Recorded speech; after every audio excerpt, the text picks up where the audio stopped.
All right, we're recording. Yeah, if you guys don't mind, since we're a little bit smaller group tonight, you guys are the faithful ones. We'll direct the attention right over here so I can do a stare down. Also, this because we're smaller, everyone's different, but just so you know, I'm not super comfortable with me talking to or preaching to a small group of people without any sort of feedback. So I don't want you to feel bad if you have a question or comment or want to be interactive. That's perfectly okay. And most of you, I think, know that and have no problem with it anyway, which is good. But even more so, we're a smaller group, so I don't think this is a waste of anyone's time, that's for sure, if you have more to say. So, and if you're saying too much, I'll ask you to stop. Can we do the same? Yeah. You sure can. You're on fire tonight. Oh, good stuff. So, we're starting with the golden calf image. 2-0, I believe. So, we'll go to that. We're in 2 Samuel chapter 2. 2 Samuel chapter 2, I believe, is where we left off. Since we do have a little bit more of a tight-knit group, this gives me an opportunity to talk a little bit about MiDA-related stuff. I want to, you know how you question whether or not you should say things because of the way they sound? I really question that because when I talk about the DA program, a lot of times I feel guilty. It's hard not to advertise it without singling out some other parties and saying, well, we're better than that or this or whatever. Sort of like around election time, how they always have to bash the other candidate. They just got to do that or whatever. And so that bothers me. And so I really don't want to come across that way. But I do find it important to let people know why we're doing what we're doing.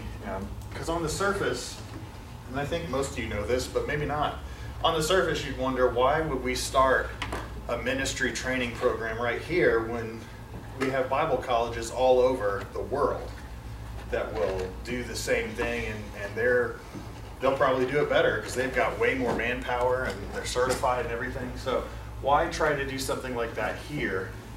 And most people, the main reason we'll tell them is the cost has gotten more and more and more expensive throughout all the years. So we're able to do it a whole lot cheaper because we don't have all the overhead and all the various expenses that a typical college would have. We're able to do it a whole lot cheaper because we're just gearing it towards ministry by good old-fashioned reputation and word of mouth. So we don't have to worry about a lot of other things that schools have to worry about. And I think that's a great thing, and that's what I'll tell most people, only because I don't want I don't want to cause any other issues or anything. One of the reasons why we did it as soon as we did, though, and I don't mind telling you guys this, and I don't mind saying it in public, hopefully I can say it nicely, but we used to visit Bible colleges every year with a youth group. We would make a big trip, we would spend a day or so at each one, we'd visit a class, we would ask them questions about what they're teaching, what they, their own beliefs, their programs. So we did this for a number of years. I don't remember how many times, but multiple years in a row. And the thing we noticed the last time we did it, which was quite a few years back now, was the colleges were tending to be a little more liberal. And that's not always a bad thing in certain areas, but when it comes to their teaching, the emphasis on correct doctrine was not as high as it used to be. There are even some schools, as a matter of fact, that they flat out said, well, we won't teach baptism as we won't force baptism as an essential for salvation. That was the Atlanta school that said that. Just because we want people to make up their own minds. And I think I understood the niceness that he was trying to communicate by that we just try to teach the word as what it says and leave the decision up to you. But that bothered me a little bit because, as mean as it sounds, in college you are supposed to indoctrinate people. That is perfectly okay. You can't get away from indoctrination. You're getting it everywhere you go. Every commercial we see is indoctrinating you as to why this product is better than the other. So I think it's only fair to let people get indoctrinated with intelligent professors' views in the Word, because they're getting it everywhere else. Now, granted, they need to make up their own mind. So when he said that, that bothered me, because I know the other side is not playing by those rules. And if they're not going to have their opinions really challenged at Bible college, where are they going to get it challenged? So some of that was just discouraging to me. And so that's what led to our thinking about the process and taking advantage of the situation that we have with a number of guys here, and why we have the Discipleship Academy. Because more and more of that was happening. Also, it wasn't just our own feelings, our own personal experience. They actually did a really big survey, and I don't remember who put it out. I don't know if you remember seeing it, but they went through and they polled the Restoration Movement Bible colleges and asked them about how many students they had, what percentage of them are from the Christian church versus what percentage of them were from other denominational backgrounds, various things like that. And almost all the schools, it's really surprising, but very, very few of the schools were over 40% of just Christian church people.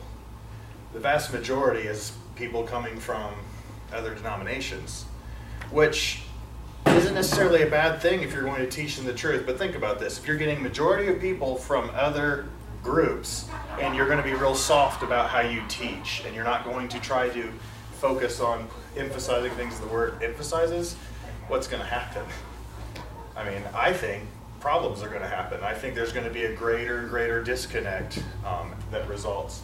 And so I don't want to hurt people's feelings, because I do think that the Bible colleges, there are some really good ones still hanging on out there, and there are some others that some of this does happen, but there are a lot of people in there trying to keep it from happening.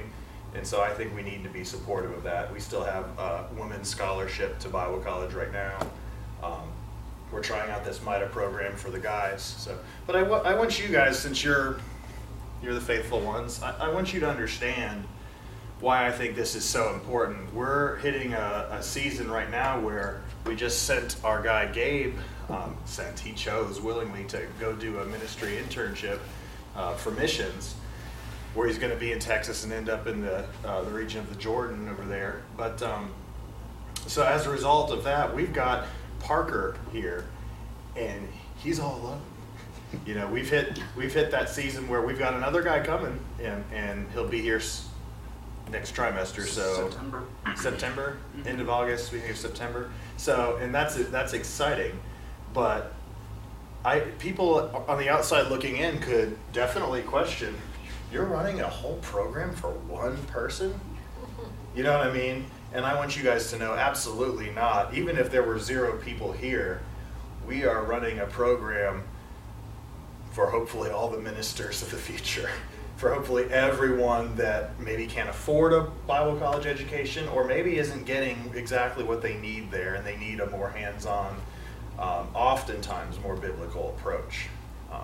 So even if there were no represented students here, I don't think this idea can die. If it doesn't happen at Merritt Island, it needs to happen somewhere. We need to partner with some other place doing it, because ministry training needs to happen. And I think you guys understand that. I hope I don't have to justify that, or else my job might not last all that long.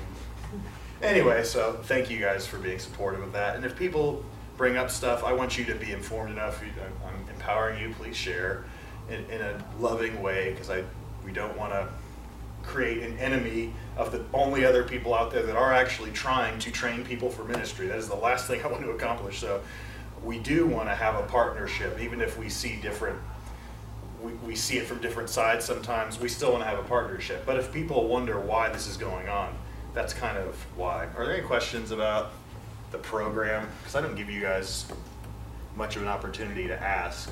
So did any of you have anything? You're always welcome to talk to me at any time. I'm just wondering how many people even know we have the program to bring other people into it. Yeah. One of my goals, I was just discussing it in the staff meeting, is to get out there, which I'll be honest, that's a new thing for me.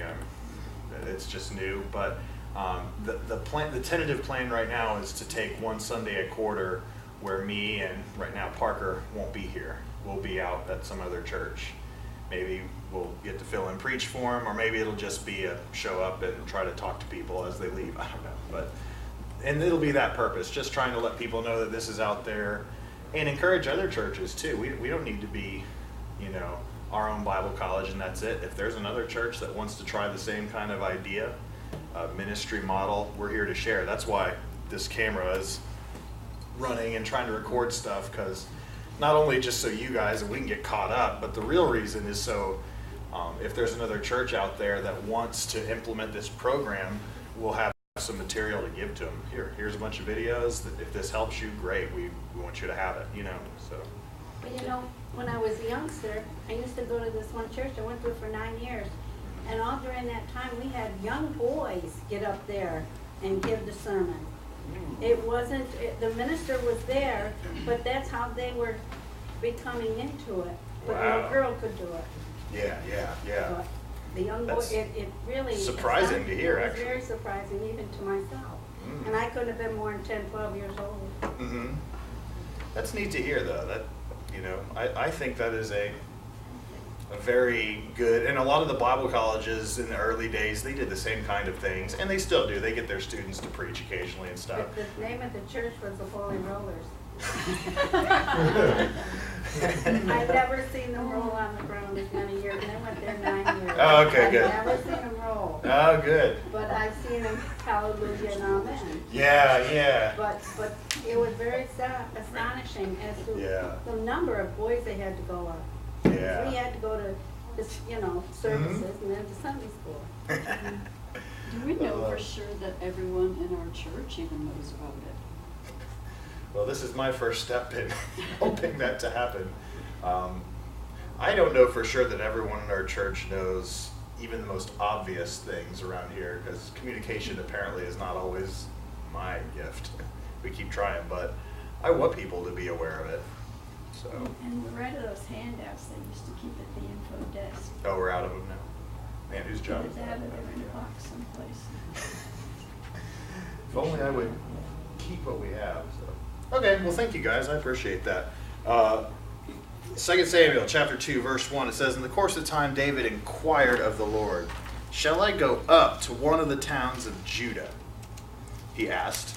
The Lord said, 'Go up.' David asked, 'Where shall I go?' 'To Hebron,' the Lord answered. So David went there with his 2 wives, Ahinoam of Jezreel and Abigail, the widow of Nabal of Carmel.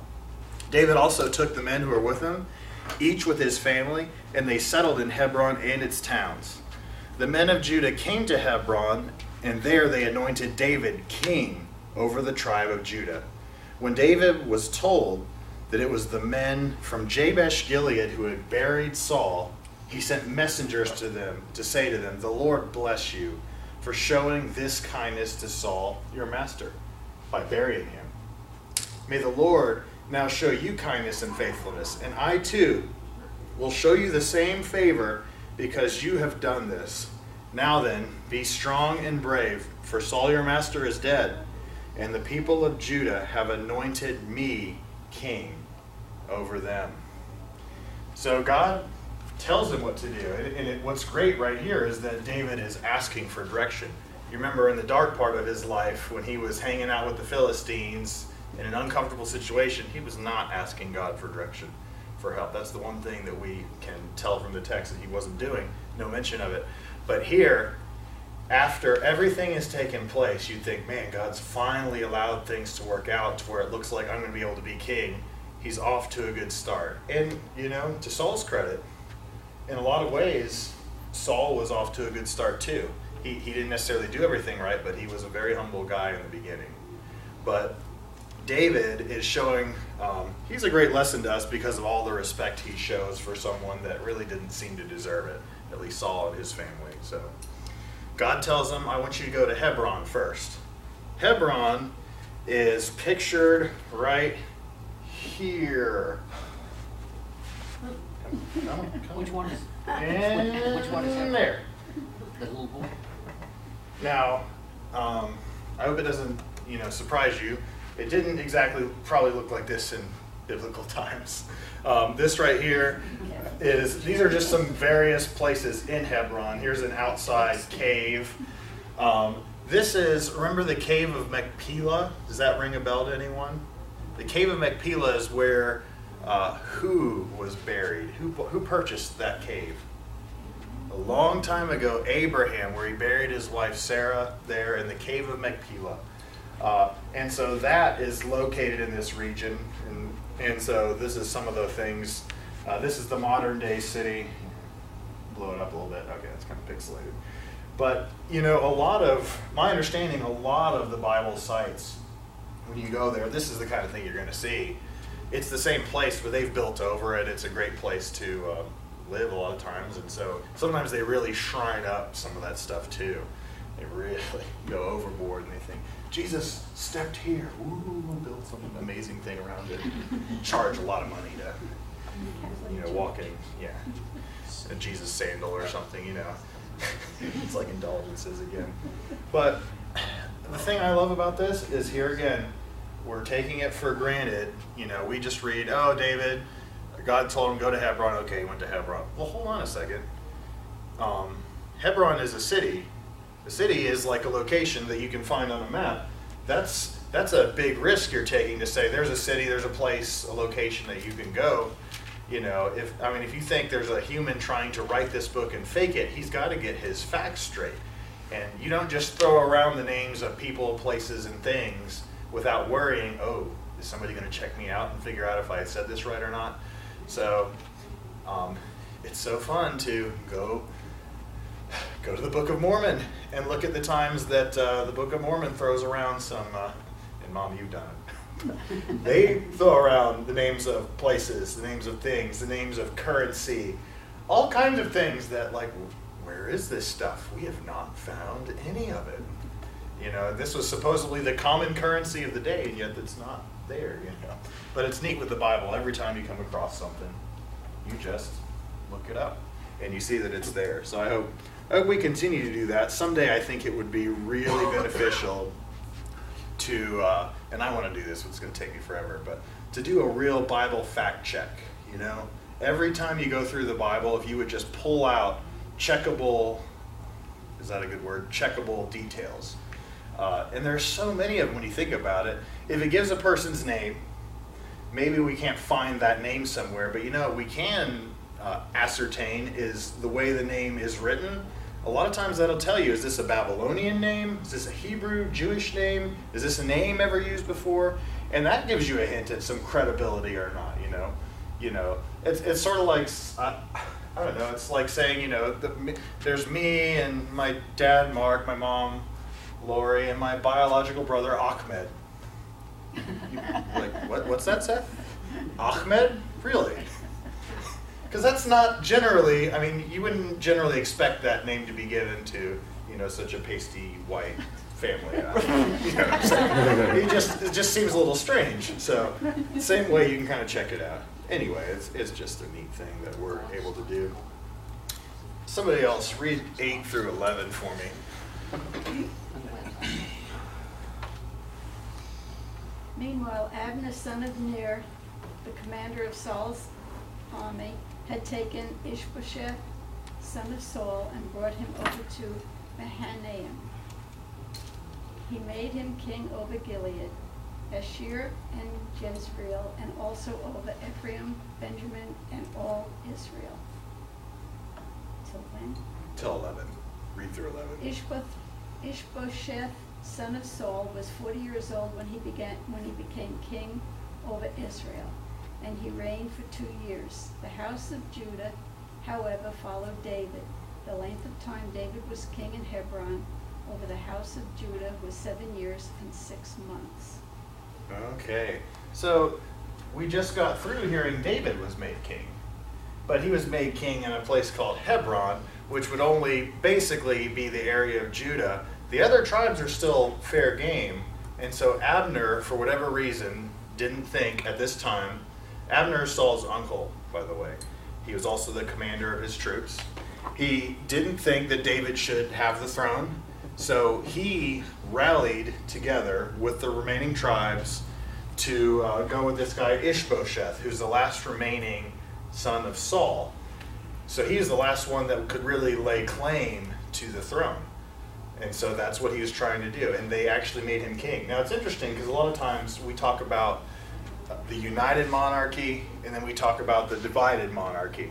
But technically, I think if you want to get real specific, we have a window right in here where there's a small divided monarchy again. And I think this is going to happen multiple, no. It is going to happen throughout the period of the divided monarchy. There's going to be, we've gone through civil wars and things like that. But this is a window of a few years where we've got king of the northern tribes, basically, and then we have David, who's king of the southern tribes. And that's what's going on here. It's funny how there's never, there again, God ordained this, and look how it's going. Does it look like it's a miraculous transition? No. Even though Saul finally dies in battle, it's not as though David just walks right in and takes over. It doesn't work that way. Even though we know God's will was behind this, there's again a few more years going on where there's still animosity and he's not done with Saul's family. So it seems as though Abner's positioning himself here. He's one of those opportunist kind of people that he sees everyone else fighting against each other and he's going to take advantage of that. Verse 12, Abner, son of Ner, together with the men of Ishbosheth, son of Saul, left Mahanaim and went to Gibeon. Joab, son of Zeruiah, and David's men went out to meet them at the pool of Gibeon. One group sat down on one side of the pool, and one group sat down on the other side. This is getting ready for war. They're not having a pool party. This is war, okay? Then Abner said, he thought it was funny. You hear that? It was funny. Then Abner said to Joab, let's have some of the young men get up and fight hand to hand in front of us. All right, let them do it, Joab said. So they stood up and were counted off. 12 men for Benjamin and Ishbosheth, son of Saul, and 12 for David. Then each man grabbed his opponent by the head and thrust his dagger into his opponent's side, and they fell down together. So that place in Gibeon was called Helkath Hazurim, which, do you have a footnote there? What does that mean? The field of the sword edge. The field of the sword, or the field of the sword edge. Now what's going on here? Is this just entertainment? Maybe, but it seems awfully bizarre. Makes you wonder if we have a Goliath and David situation going on here, Hey, let's just have a representation of some guys from the troops, and we don't know this, we're just guessing here. But, 12 and 12, they'll fight, and whoever wins. But even if that was the case, that didn't work, did it? Because apparently these soldiers were so well trained at offense that they killed each other all at once, and everyone lies dead. So that plan, if it was a plan, definitely didn't work. The battle that day was very fierce, verse 17. And Abner and the Israelites were defeated by David's men. The 3 sons of Zeruiah were there: Joab, Abishai, and Asahel. Now Asahel was as fleet-footed as a wild gazelle. What does that mean? Fast. He is fast. That's modern day for us. He was fast. By the way, sorry.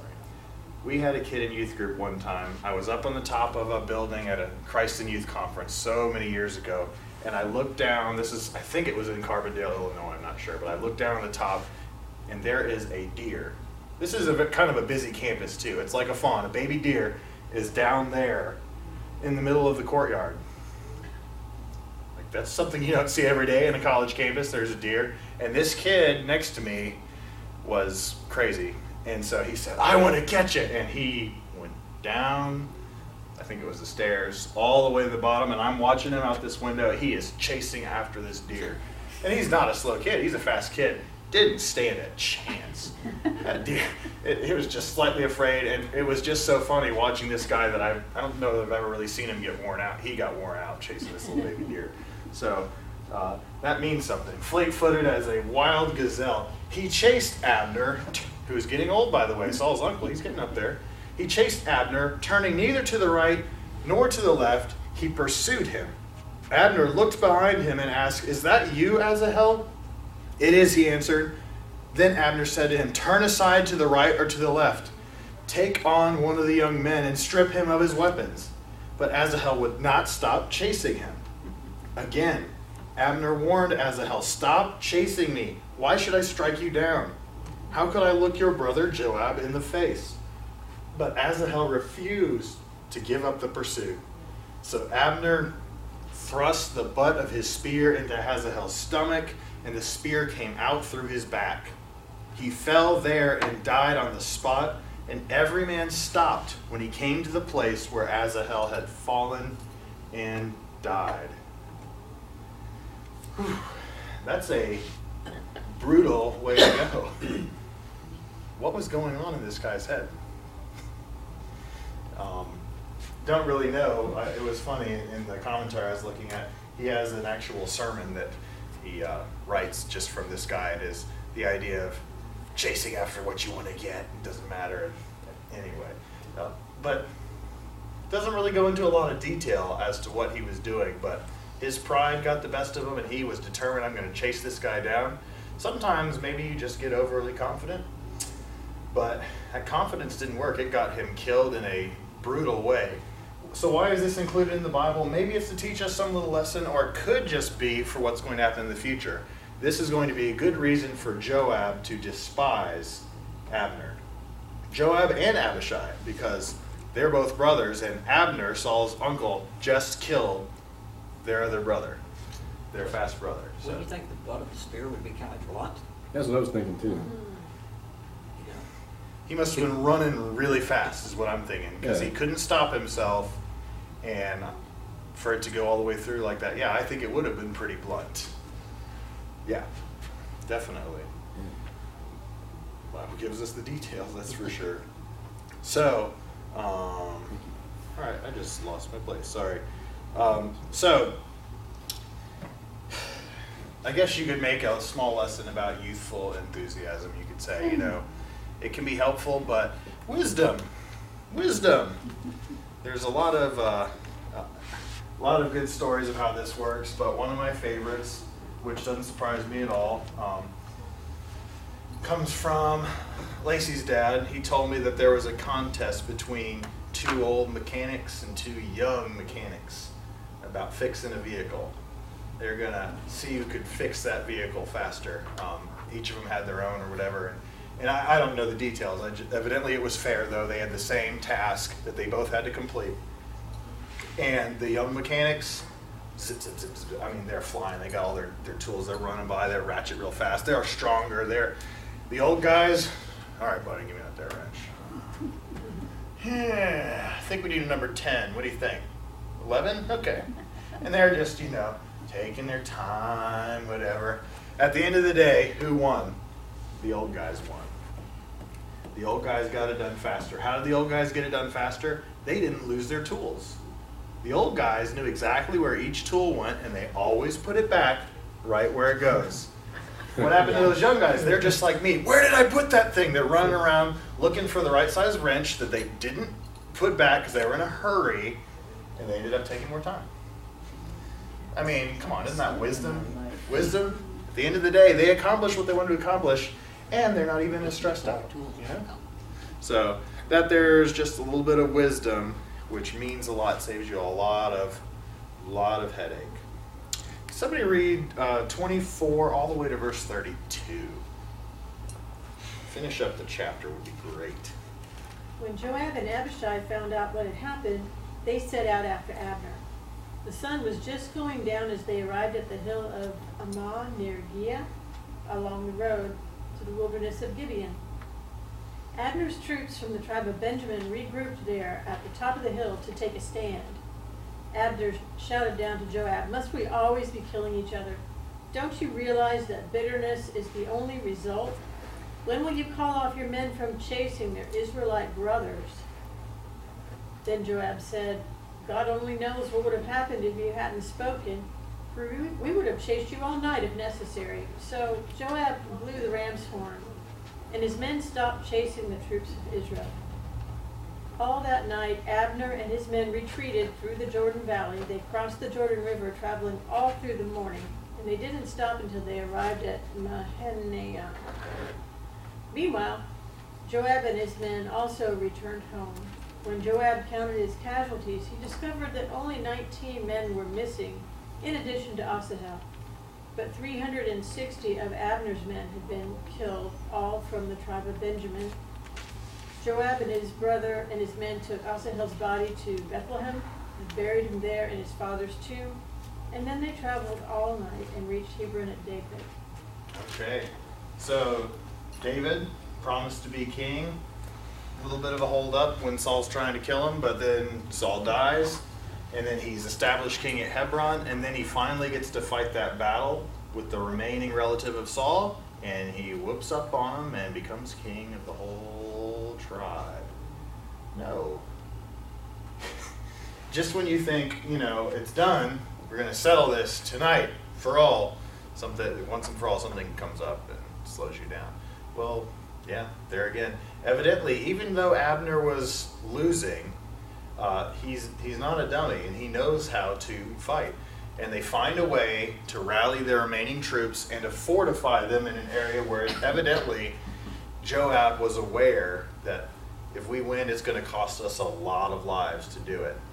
And so because of that, when Abner calls out and says, hey, is this bloodshed really worth it? Joab seizes that opportunity to say, okay, let's put a stop to this. We'll regroup for another time. And that's exactly what's going to happen. They're going to fight numerous other battles. And a lot of those we won't get as much detail in. But the point is, just remember, take a big step back. Even though David's on God's side, it does not mean that the ground is just paved for him everywhere he goes. Even though we know God's will, sometimes doing it can be one of the hardest things we ever do, because God doesn't always make his will easy for us. It is best, and he does keep his promises, and so you got to look at those, especially the ones where he talks about causing all things to work together for the good. One of those other verses we'll hopefully look at sometime is that verse in 2 Corinthians 4, I believe, our light and momentary troubles are achieving for us an eternal glory that far outweighs them all. Every bad thing, is light and momentary, because it's just working together for something really great. So those are the promises that God has. But in order to get there, it's not easy. It's a challenge. Any questions from this chapter? I have a question, but it's a little off topic. Okay. It seems to me that Benjamites get their butts whooped all the time in just about every story. It's the only tribe that really... The losers. Yeah. The losers. Yeah, because they were with Dan way back in Judges, defending those awful people. And they actually won for a while the first few battles, but then they lost. And then now that we read about him again, at first I was wondering, why does it say Benjamin? But it makes sense because Saul is of the tribe of Benjamin. Yeah. So it would make sense that they would be the very first ones to rally to Saul's aid. They're probably, standing by their family. And so that's probably what they're doing there. But you bring up a good point. A lot of negative things are said about Benjamin as a tribe. And they were making the a lot of smallest mistakes. tribe, weren't they? Yeah, I believe they were.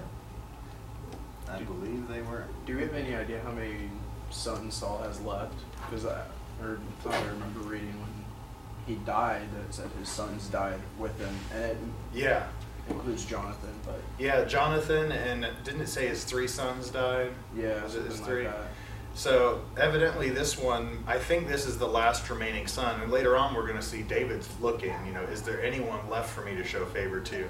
And it wasn't a son, but it was a grandson, I believe, that was still alive. Sure. And that was it. So I wonder why this son wasn't fighting. yeah, it makes you think right there that maybe he wasn't the most cut out for kingship if he wasn't even ready to fight to save his dad or something. But I was thinking at guess first we don't maybe he know. was too young, but it says he was 40, so That's young. Oh, I've got a backache. Dad, I can't help you. I'm so sorry. What if I could? That backache. My back's acting up again. I don't know what he did. I really don't know. All right, let's get into chapter 3. We got some time. The war between the house of Saul and the house of David lasted a long time. David grew stronger and stronger while the house of Saul grew weaker and weaker. The sons born to David in Hebron, his firstborn was Ammon, son of Ahinoam of Jezreel. His second, Chileab, son of Abigail, the widow of Nabal of Carmel. The third, Absalom, the son of Maacah, daughter of Talmai, king of Geshur. The fourth, Adonijah, son of Haggith. The fifth, Shephatiah, son of Abital. And the sixth, Ithream, the son of David's wife Eglah. These were born to David in Hebron. During the war between the house of Saul and the house of David, Abner had been strengthening his own position in the house of Saul. Now Saul had a concubine named Rizpah, daughter of Aiah. And Ishbosheth said to Abner, "Why did you sleep with my father's concubine?" Abner was very angry because of what Ishbosheth said. So he answered, "Am I a dog's head on Judah's side? This very day I am loyal to the house of your father Saul and to his family and friends. I haven't handed you over to David. Yet now you accuse me of an offense involving this woman. May God deal with Abner, be it ever so severely, if I do not do for David what the Lord promised him on oath, and transfer the kingdom from the house of Saul and establish David's throne over Israel and Judah from Dan to Beersheba." Ishbosheth did not dare say another word to Abner because he was afraid of him.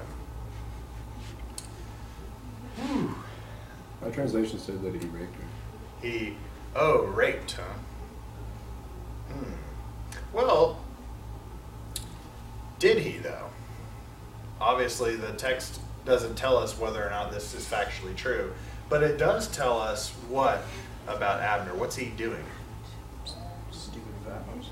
Well, he is making a vow, but before that, it kind of starts with Abner had been strengthening his own position. So he's an opportunist. He's taking care of himself in this situation. So maybe, maybe not. We don't know. The significance of this, though, I don't think was just a typical, rape or sexual relationship or whatever. It was one of Saul's concubines. And remember, if you were specifically married to one of the king's wives, which a concubine is a slave wife, that means you have some sort of a claim to the throne. That gives you a little bit of right there. And if you think about it, he already would have a lot of claim because he's leading their army. He's doing the heavy lifting already. So if he were to do something like this, it would just lead that much more to him becoming the next king. The funny thing was, we don't know if he did it or not. But if he didn't, this son Ishbosheth, he made a big mistake by accusing him of something like that. And maybe that's a lesson to us. Be very, very careful. You consider the costs of accusing someone of something, because it can be very, very costly. So, somebody read verses 12 through 16.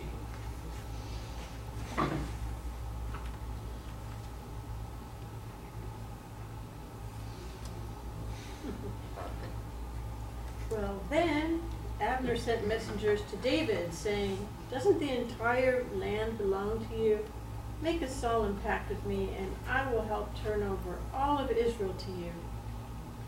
"All right," David replied, "but I will not negotiate with you unless you bring back my wife Michal, Saul's daughter, when you come." David then sent this message to Ishbosheth, Saul's son. "Give me back my wife Michal, for I bought her with the lives of 100 Philistines." So Ishbosheth took Michal away from her husband Palti, son of Laish. Palti followed along behind her as far as Bahurim, weeping as he went. Then Abner told him, "Go back home." So Palti returned. No, that's good. This is such a curious passage to me. David won't listen to any response until he gets a demand first, and his demand is for his wife back. So his wife, but she was married to another man, and they have to drag her away from this other guy. But here's the question, was there ever a divorce? I mean, there's no divorce mentioned, right? So that would technically mean she's not allowed to be married to another man. But the text just says husband, and so it leaves me to wonder, okay, are you just saying husband because that's what people considered him, or are you saying it because he really was a husband? But there's no indication besides that word to suggest that this was a legitimate marriage, because presumably it wouldn't, unless there was some sort of divorce, which isn't mentioned. So unfortunately, I hate it when teachers do this to me, but this is a passage where I've got more questions than I do answers about. So it's interesting to think, you know, is this a moral situation where David is at fault?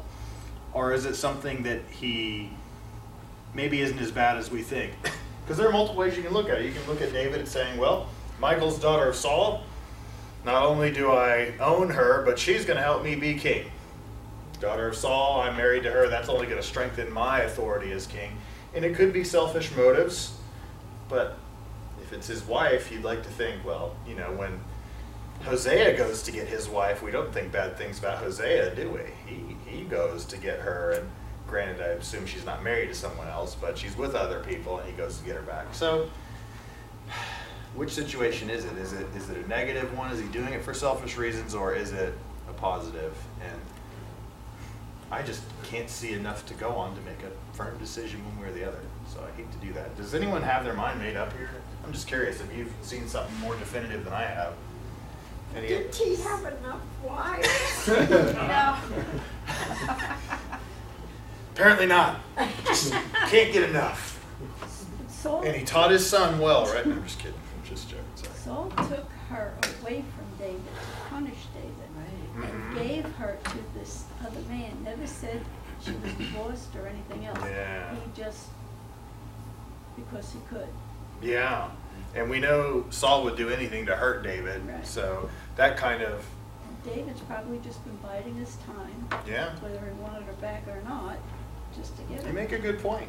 You do make a good point. He I know. loved her. We also don't know how she felt about going back to him. You're right. It doesn't say about that. But you know what it does say, and I wonder if this is just the American part of me, the Hollywood, you know, upbringing side of me or whatever. Oh, that poor guy, he went with her crying and crying and crying and crying along the way. Well, you know what I mean? That doesn't really mean anything significant, but to us or someone reading it, we think, how cruel is that? How mean is that to deprive this poor man? For all we know, he could have just been crying for selfish reasons and not really even loving her that much. You know, maybe she's worth a lot of money. You know, so it's hard to know. So. All right, we're in verse 17 now, right? Okay, you didn't say no. Abner conferred with the elders of Israel and said, for some time you have wanted to make David your king. Now do it. For the Lord promised David, by my servant David, I will rescue my people Israel from the hand of the Philistines and from the hand of all their enemies. It's just funny how he knows exactly what God said about David. You know, this didn't come up before when it was suiting his own needs, but now he's citing godly authority.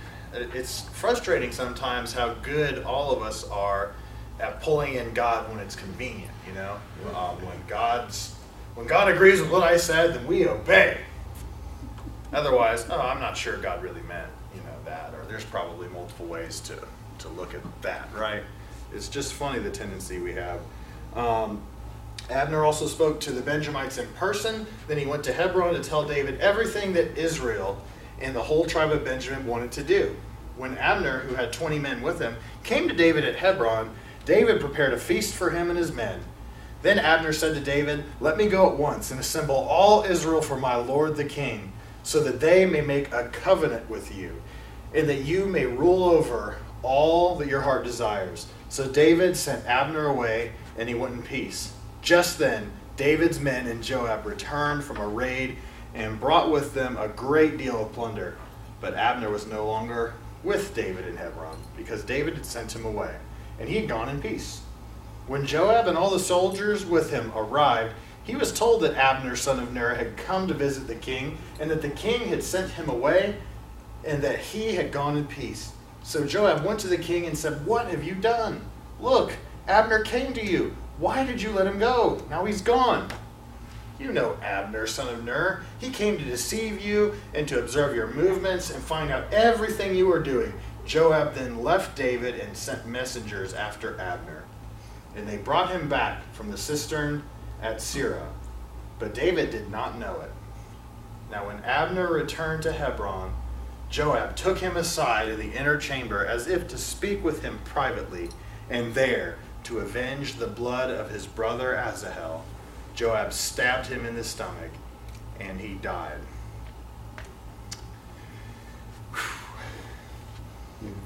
Wonder why he chose the stomach? I don't think so. I think we know why. He wants revenge. What right did he have to seek out revenge? Did he have any right to seek out revenge? Yeah, this is just me hoping you answer, because I think you all know the answer. I don't think so either. He had no right to. Vengeance is not something that we get to take out anyway, even if it does seem justifiable. But this one isn't really even justifiable when you think what Scripture tells us. Abner didn't want to do it, but he was in a situation, well, it's him or me, and he did it. You know, and even so, it's not a right thing to do. Now, why would Joab take it upon himself to do it anyway? Well, anger makes you take a lot of things upon yourself that you, if you could stop and think for a while, you'd recognize this is not what I should be doing at all.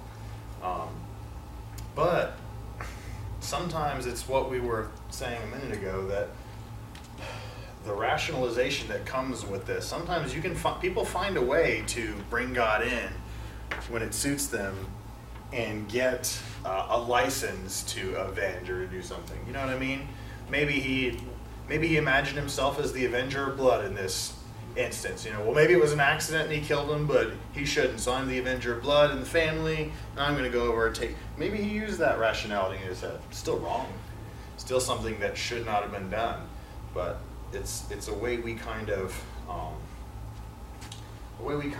work a lot of times. And you know, this kind of dovetails into a little thing about complaints, and I've learned this about a lot of people, and I think it's true. So this is more of a MiDA related thing, but all you guys can back me up if you believe this is true. Sometimes when you're doing ministry, people will not always be happy with everything that you do. That's not a shock, right? I hope it's not. Not everyone likes everything that you do, and sometimes they will actually have a number of complaints. They might think of it as criticisms, but you might feel like, I'm being attacked here. They are complaining about, you know, this church does this wrong. Why do we do that? Why is this? You know, and they have sometimes it's a big list of, you know, there's this and then there's that, and I just feel like this is a mess. And the immediate temptation is what? If you have a list of 10 complaints, the immediate temptation is to say, all right, point number 1, destroy it. Point number 2, just destroy that. Point number 3, and just bash every argument they give you with truth, you know, and pull in Scripture to do it or whatever. You know what I mean? Because you could probably do that. You've probably thought through things a whole lot more than they have, right? But is that the wise thing to do there? Well, a wiser person than me suggested that one of the things that they've observed a lot of times is when someone has a big list of problems, you know what usually is going on? Usually the real problem is something to do with them not being loved. You know what I mean? Usually when it gets right down to it, that there is some way that they feel like you don't really love them, or they are not really cared about, or they aren't valuable in some way, shape, or form. You know what I mean? But they wouldn't admit that. They wouldn't just throw that out as their complaint. How does that manifest itself? Well, it manifests itself in being critical of all kinds of things, right? Oh, I see this problem, I see that problem. Well, what is it really? A cry for attention because I want you to just prove that you really care about me, you know? And a lot of times, I think he's very right about that. Not that you should ignore what people are saying ever, but keep in mind, the reason why they're saying it might not be because they just don't like the carpet that you chose, or, you know what I mean, or the time slot that you picked. It might be more than that. It might be that they just want to know that you really love them and that you're going to continue to be that way, continue to care, you know what I mean? It seems like that's a big deal, and yet we're not good about saying that. We just throw out other things. Verse 28. Alrighty. Clay, I like it when you read. Are you able to read for me? That's fine. Read verses 28 through 34.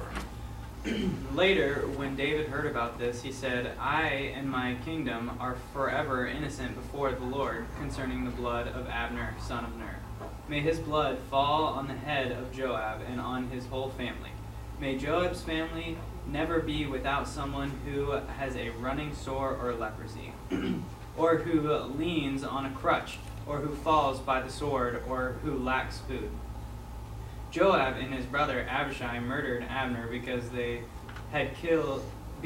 had killed their brother Asahel in the battle at Gibeon. Then David said to Joab and all the people with him, tear your clothes and put on sackcloth, and walk in mourning in front of Abner.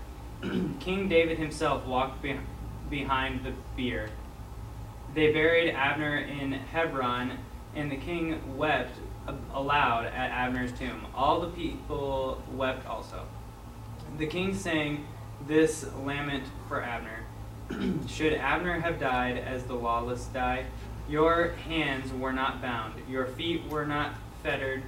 You fell as one falls before the wicked. And all the people wept over him again. Okay. One of the things that the Bible just stated here, but didn't tell us how, was that Joab was not the only one involved in this situation. Who else was involved? His other brother Abishai. Now remember who Abishai was. He's one of those faithful fighters for David too. He's the one that went with David into Saul's camp when everyone was asleep, risked his life to help David. But here he is. Well, what role did he play? The Bible doesn't tell us. You know, maybe he was actually helping with the actual killing part, or maybe he was the one that kind of, you know, sent. Maybe he was that messenger that went to Abner. Doesn't really explain, but he was involved in some way in this plot to get revenge. And even though the Bible doesn't tell us exactly how, the Bible does tell us that bad company does what? Corrupts good morals or good character. Yeah, you got to be careful the company that you keep, because man, how many times do people get in trouble because they were just with a friend, they were just with somebody, and they had no idea it was going to happen, but before you know it, you're in a situation that you didn't expect to be in. Verse 35, then they all came and urged David to eat something while it was still day. But David took an oath, saying, may God deal with me, be it ever so severely, if I taste bread or anything else before the sun sets. All the people took note and were pleased. Indeed, everything the king did pleased them. So that day, the people there and all Israel knew that the king had no part in the murder of Abner, son of Ner. The king said to his men, do you realize that a commander and a great man has fallen in Israel this day? And today, though I am anointed king, I am weak, and these sons of Zeruiah are too strong for me.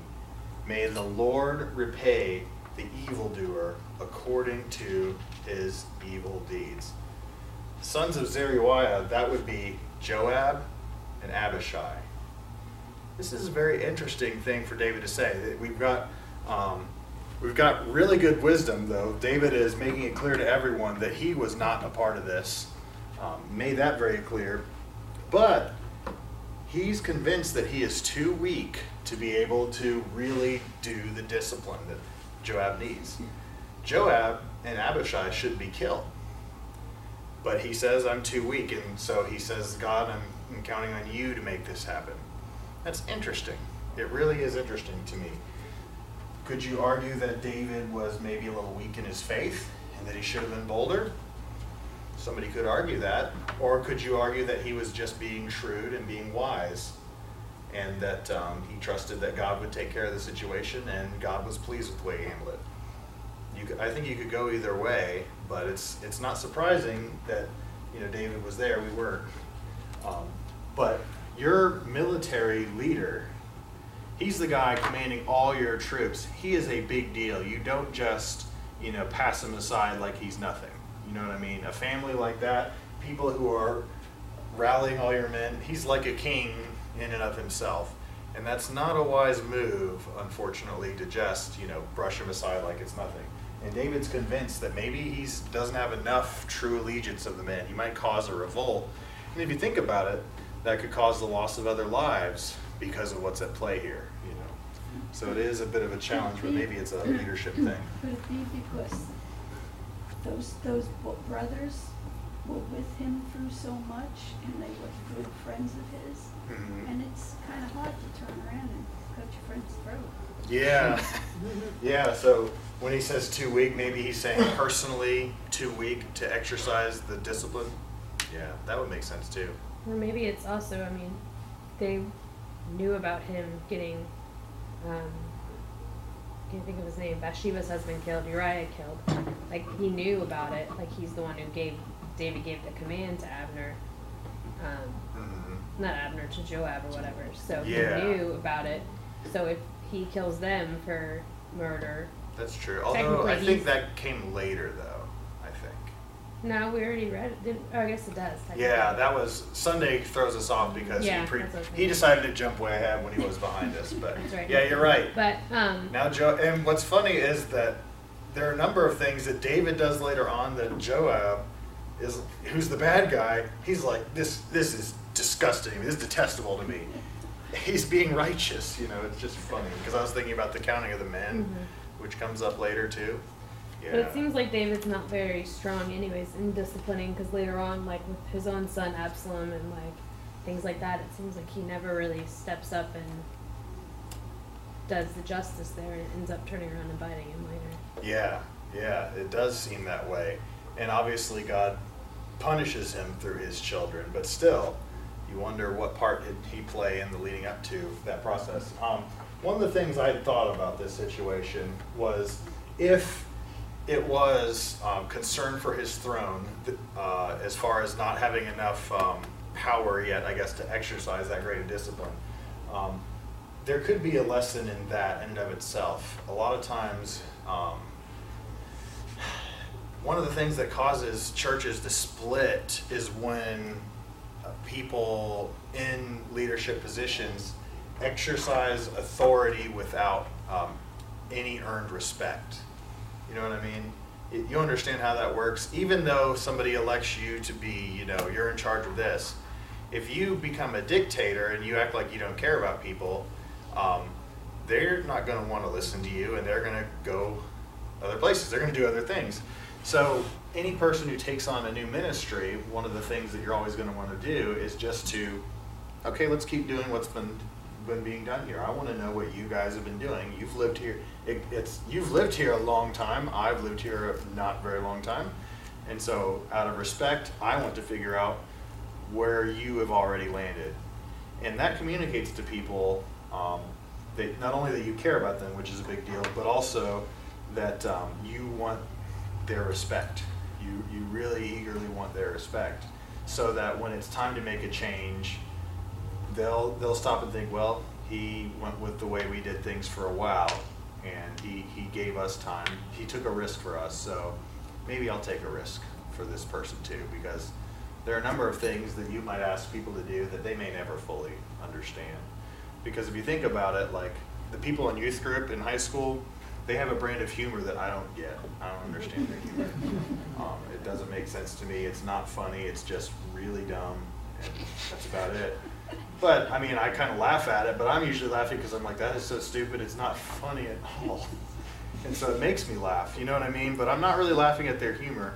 And if that's me in a high schooler, no offense to some of you who are a little bit older than me, but are you going to understand their humor even better? Somehow I doubt it. I think there's just going to be people are just going to be different, you know? Generations are different, your upbringing's different, and so they may not understand why on earth you wanted to bring a pinball machine into the front foyer.